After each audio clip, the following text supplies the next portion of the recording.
19 हमने बताया था कि कौन कौन से ऐसे डिस्ट्रिक्ट कोर्ट होंगे जहां पर हम जो भी पिटीशन है उसको फाइल कर सकते हैं, सूट फाइल कर सकते हैं। सेक्शन 20 हमने ये बताया था कि जो भी होगा उसका कैसे वेरिफिकेशन होगा, जो भी मामले हम उसमें लिखेंगे, जो भी पिटीशन में हम अर्जी लिखेंगे, कथन देंगे, उसका हम वेरिफिकेशन करेंगे, सत्यापित किया जाएगा, उसके पश्चात ही होगा। अब यहाँ पे 21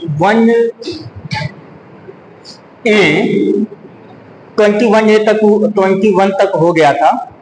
21A ये कह रहा है कि power of transfer petition in certain cases, यानी कुछ मामलों में अर्जियों का कैसे अंतरण किया जाएगा, बात आई समझ में। तो 21 ये कहता है बेटा कि जैसे मान लीजिए भाई दोनों पक्षकार हैं, दोनों पक्षकार चाहे सेक्शन 10 का या सेक्शन 13 का। सेक्शन 10 में जुडिशियल सेपरेशन, सेक्शन 13 में आपका डिवोर्स। दोनों का अगर पिटीशन किसी भी पक्षकार के द्वारा जो भी ज्यूरिसडिक्शन, जिस ज्यूरिसडिक्शन में है, अधिकारिता वाले न्यायालय में अगर हम पेश कर रहे हैं, तो किसी भी पक्षकार द्वारा चाहे सेपरेशन ऑफ पावर का हो, सॉरी जुडिशियल सेपरेशन का हो या आपका डिवोर्स का हो, तो हम अर्जी देंगे, उसको पेश करेंगे। बात आई समझ में। चाहे जुडिशियल सेपरेशन का हो, जुडिशियल सेपरेशन के जो भी ग्राउंड्स हैं आप पढ़ोगे तो जो ग्राउंड जुडिशियल सेपरेशन के हैं वही ग्राउंड आपके कौन से हैं, डिवोर्स के हैं। दोनों ग्राउंड सेम है। तो दोनों पक्षकारों में से कोई भी पक्षकार, चाहे पत्नी हो चाहे पति हो, विवाह के दो ही पक्षकार होंगे, या तो पत्नी होगी या तो पति होंगे। तो दोनों पक्षकार अधिकारिता वाले न्यायालय में कोई अर्जी देते हैं, ओके, कोई भी पक्षकार ये कह रहा है उसको हम पेश करेंगे। लेकिन ये कह रहा है कि हम पेश किए किसी भी, चाहे पत्नी या पति, दोनों ने, जैसे मान लीजिए लखनऊ में पेश की गई, लखनऊ में पेश की गई। दूसरा पक्षकार, भाई जब हम अर्जी देंगे तो कोई एक ही पक्षकार तो देगा, हमारी बात समझना बेटा, एक पक्षकार देगा। अब दूसरा पक्षकार, जैसे मान लीजिए लखनऊ में उसने दिया, तो कह रहा है कि अगर कोई दूसरा पक्षकार कोई दूसरी अर्जी, भाई जो पति पत्नी में से कोई भी पक्षकार एक समय पिटीशन फाइल कर दिया है, अर्जी दे दिया है किसी भी कोर्ट में, जो भी उस अधिकारिता में आएगा। हमने कहा जैसे मान लीजिए कि सेक्शन 19 में मैंने ये बताया था कि जहां पे विवाह हुआ हो वो भी अधिकारिता है, ज्यूरिसडिक्शन है, वहां पर भी मुकदमा किया जा सकता है। बात है समझ में। या मैंने ये कहा कि जहां पर प्रेजेंट टाइम में लोग निवास करते हो वो भी हो सकता है। यहाँ जहां पे पत्नी, जो भी 4-5 ग्राउंड्स मैंने बताया था, 4-5 आपको प्लेसेस मैंने बताया था कि इस ज्यूरिसडिक्शन में मुकदमा फाइल किया जा सकता है। लेकिन मुकदमा फाइल किया गया, जैसे मान लीजिए लखनऊ में मुकदमा किया गया सेक्शन 20A सब क्लाज 1 में, सब क्लाज A में मुकदमा का दोनों पक्षकारों में से किसी भी पक्षकार ने लखनऊ में कोई मुकदमा फाइल किया। अब दूसरा पक्षकार या तो सेम कोर्ट, सेम डिस्ट्रिक्ट में, या उस राज्य के किसी भी डिस्ट्रिक्ट में।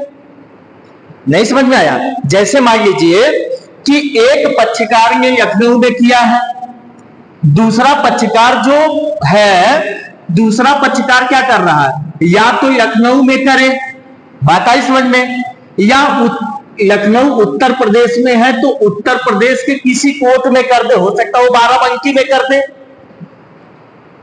कौन? दूसरा पक्षकार।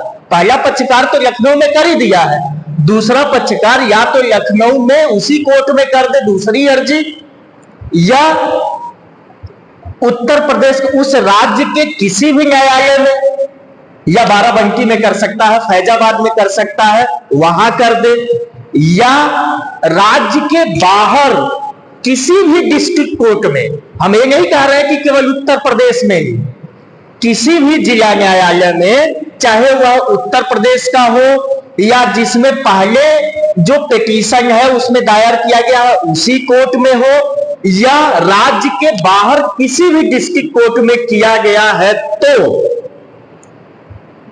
सब क्लाज सेक्शन 21 का सब क्लाज ए का सब क्लाज 2, ये जो ऊपर की मैंने बातें बताई ये सब क्लाज 1 का है।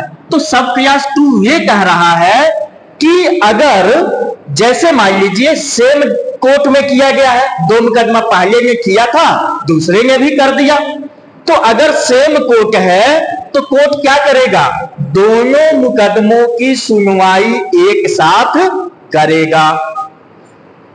बात आई समझ में?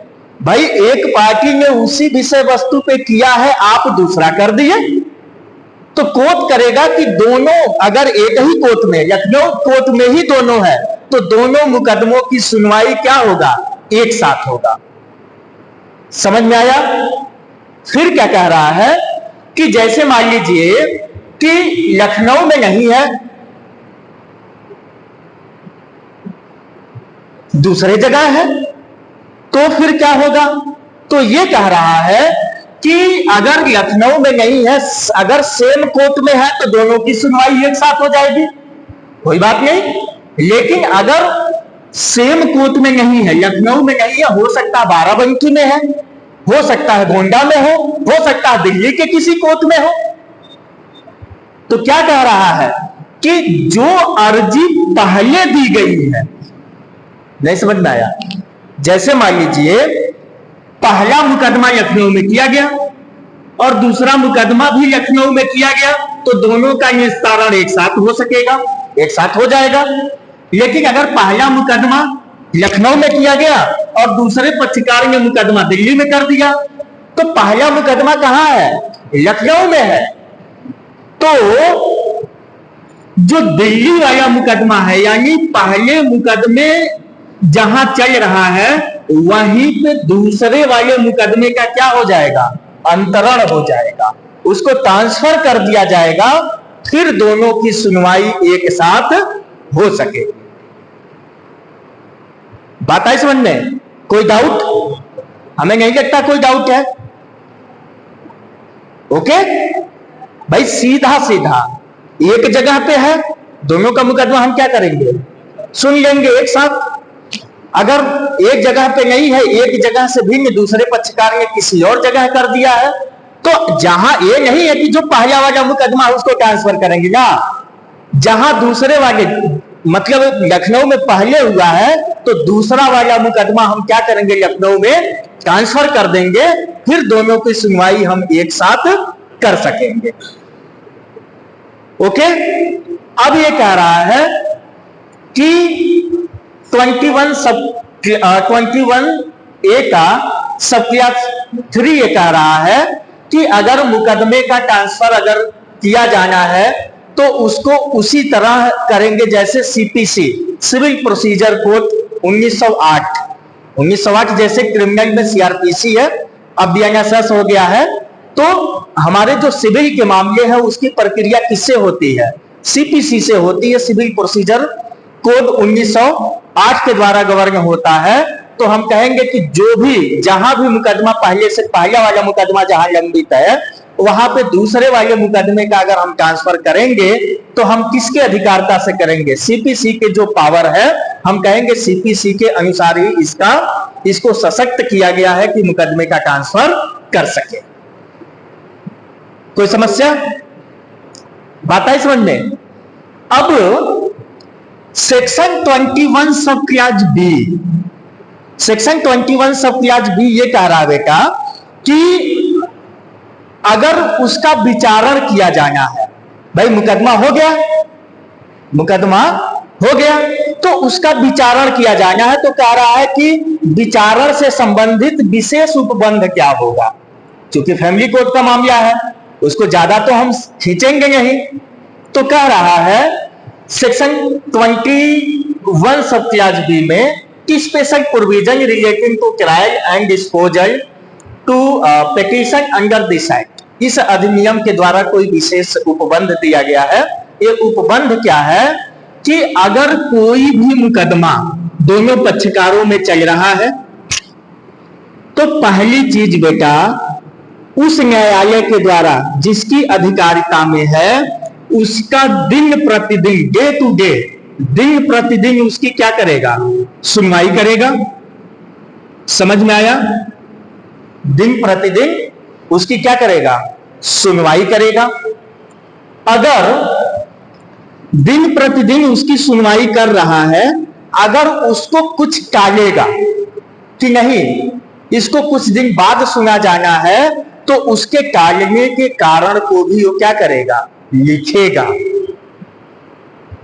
कारण बताएगा कि इस मुकदमे की सुनवाई हम क्यों नहीं कर रहे हैं, ठीक, तो उसके कारण को भी लिखा जाएगा कि इसका सुनवाई हम इस कारण से नहीं कर रहे हैं।